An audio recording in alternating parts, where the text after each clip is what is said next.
She says this should have never happened.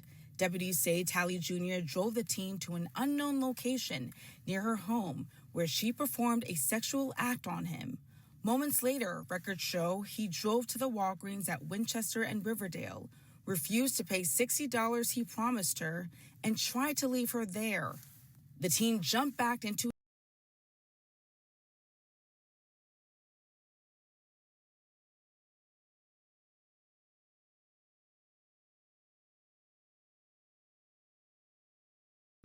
What's up, guys? One of the most popular dating apps about 15 years ago was Plenty of Fish, or used to be known as POF. This was actually like the first app I joined when I went to college. You'll meet a diverse, group of people. It wasn't specific to any, demographic of folks or anything like that. But it was a pretty neat way, especially in those small college towns, to kind of meet people nearby. But now it's kind of been replaced with stuff like Hinge or Bumble. But the site is actually still up. And it turns out there was two people that recently met on that site. After 1 p.m. Monday at Kirby High School, Shelby County deputies say a 16-year-old girl was checked out by a 23-year-old man. According to the affidavit, he pretended to be her older brother and used a fake name. The man was actually 23-year-old Kevin Van Talley Jr. This is a red flag for school safety. If the district wants to build trust with the community, you failing. That's a big fail. Danisha Fields is a former front desk school administrator for a charter school. She says this should have never happened. Deputies say Talley Jr. drove the teen to an unknown location near her home where she performed a sexual act on him. Moments later, records show he drove to the Walgreens at Winchester and Riverdale, refused to pay $60 he promised her, and tried to leave her there.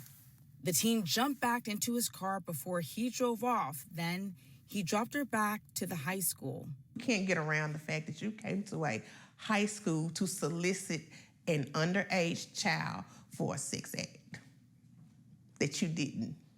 The affidavit states deputies were flagged down by the victim during school dismissal. They say the suspect told police they were meeting to only have a conversation and was not aware of the victim's age. Because somewhere she sees that this is okay. So that makes you wonder if this is a mindset thing. This is what she's been conditioned to believe, to use your body to get money? We as a community, we have work to do. As for how they met, the affidavit says the dating app called Plenty of Fish. We checked the site's guidelines that state users must be 18 or older. Underage accounts are removed and banned. How was this underage child, able to create a profile on an app? What are these social apps doing about preventing underage children getting on these apps to get trapped in these types of situations? I reached out to MSCS for a statement on how something like this could happen, but we are still waiting to hear back. Now, Talley Jr. is scheduled to appear in court tomorrow morning. Now, coming up at 10. So this is just a collection of fails on so many levels. First off, the school for being able to allow anyone that's not a guardian or parent, or maybe written down as, an emergency contact or somebody that could pop up and see the child. Like, again, these are 14, 18-year-olds. This is high school. You would still think they would have some kind of safeguards in place regarding that. From the way this sound, anyone could kind of pull up to that school and just ask for whichever student, if they know their information, and they can have access to them. Like, imagine if, there's some parent you kind of want to stay away.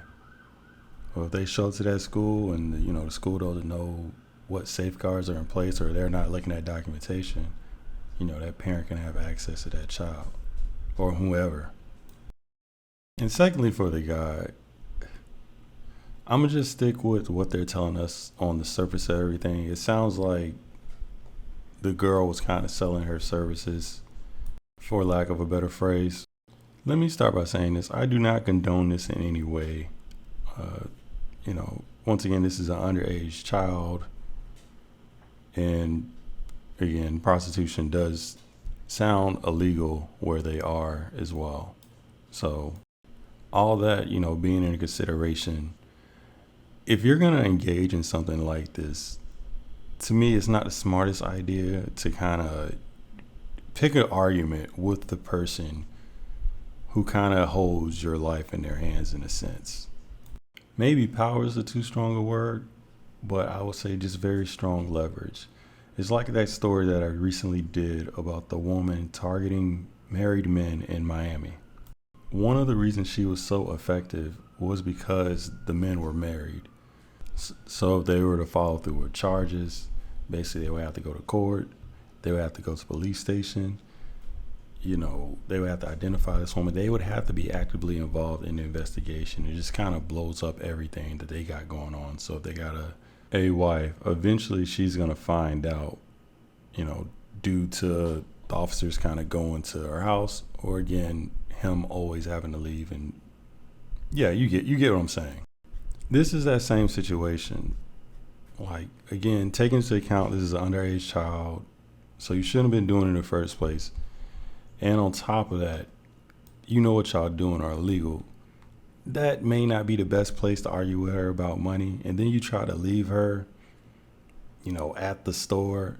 So you already set up a whole just sour mood in her mind. And again, not trying to make accusations, but it sounds like what, she knew where to go as far as they went to somewhere by her home. So it sounds like this is kind of routine for her, or she's somewhat comfortable kind of doing this. So again, if this is kind of her game, like you were being dumb anyway for kind of showing up to the school, but I don't think that's a hill to die on. But let's check out some comments. This first comment goes, they met on a dating app. This means she had been in communication with him for quite some time. He gathered all this information from her, and it was planned that day when he checked her out of school. She was comfortable with going with him. I don't believe this was her first time doing this. I pray that this will teach her a lesson, because it could have been worse. Thank God she made it back safe. I kind of agree with this. Like I say, I think to anybody reading this, it sounds like this isn't her first time doing this. Like, she's at least very comfortable. Even the location, she didn't even mention that location being near her home. So that was my third point. Hopefully, they get the girl this resources that she needs. Even kind of like a Scared Straight program, something kind of get her back on track. Find resources for her. She really needs money, so that she isn't, doing stuff with just kind of random guys from online, because it could have been a lot worse. This next comment goes, so if he wasn't aware of her age, he wasn't aware when he pulled up to a high school. So I guess she's saying when he pulled up to the high school, he should have realized that she was young. Yeah, her sentence threw me way off for a loop. But he should have realized, like, I can understand you're 21, you're dating probably like a 16, 17-year-old. Depending on state to state, they're kind of flexible with that. But after 21, man, you got to be,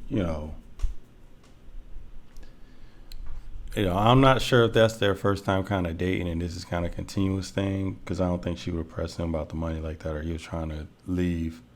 So we had an idea of what the situation was.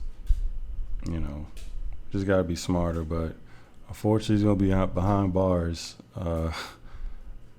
Yeah, for the foreseeable future at least. This next comment goes, don't you have to be 18 or older to be on a dating app? They both were lying. Or they wrote it, they both was lying, but yeah.